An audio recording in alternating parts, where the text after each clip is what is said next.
बतख ने बस यूं ही एक चीनी की डली चींटी को दे दी। उसे क्या पता था कि उसकी ये मासूम सी मदद उसे एक बहुत बड़ी मुसीबत में डाल देगी। चींटी ने जैसे ही वो बर्फीली मीठी डली हाथ में ली, वो बिना समय गवाए सीधा अपनी कॉलोनी की ओर भागी। इतनी जल्दी में थी कि पीछे चलते एक चींटी सैनिक से टकरा गई और हाथ से चीनी की डली छूटकर सीधा उछली, लगभग उनके सख्त मिजाज कप्तान को ही उड़ा देती। घबराई हुई चींटी ने तुरंत जाकर कप्तान को बताया, मालिक, मीठा है, बहुत मीठा है। इतना सुनते ही सारी चींटियों की नींद उड़ गई। फौरन युद्ध की घंटी बजाई गई। पूरा चींटी समाज युद्ध मोड में आ गया। चारों ओर डुगडुगी बजने लगी। चींटियां घर घर से निकलने लगीं, एकजुट होकर, कदम से कदम मिलाकर, बस उस एक डली के पीछे। इधर बतख आराम से खाना बनाने की तैयारी कर रहा था। थोड़ी देर पहले उसने जिस छोटी चींटी की मदद की थी, उससे उसका मन बहुत प्रसन्न था। पर तभी उसके मन में आया, अरे, चींटियां तो झुंड में रहती है।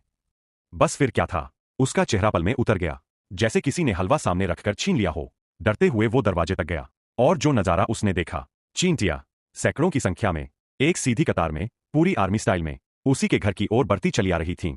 बतख का दिल बैठ गया।